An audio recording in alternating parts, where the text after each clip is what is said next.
He embarrassed his father in front of the entire village. At dusk, the village gathered beneath the cotton tree. Torches burned low. Elders sat in silence. The red earth waited.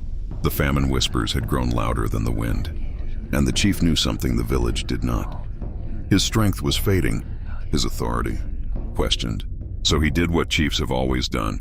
He called his son forward. Kofi stepped into the circle. Not as a child, not as a soldier, but as a man the village was watching. Inside the compound, the air was heavy. Oil lamps flickered against carved wood. The chief stood tall despite his age, beads resting against his chest, the carved staff in his hand. This village needs strength, he said. You have the respect of warriors. You have the loyalty of the young.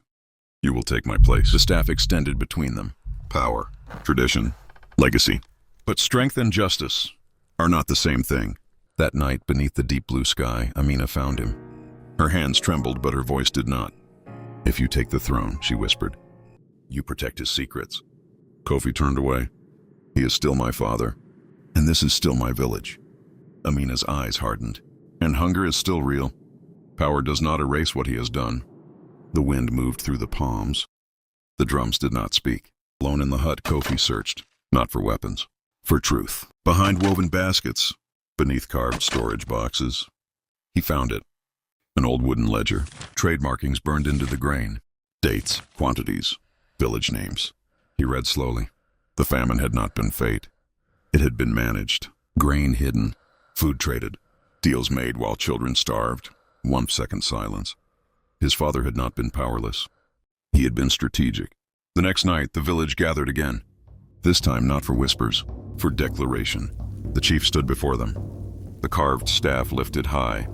Zorzor needs strength, he announced. And my son will lead. Murmurs spread like fire through dry grass. Kofi stepped forward. The staff hovered inches from his hands. Every elder watching, every child silent, every drum waiting. He stepped back. Gasps filled the air. I will not rule through hunger, Kofi said. Silence, not fear, not confusion. Shock. Because in Zorzor, a son does not shame his father. The chief's face did not change at first, but his eyes did.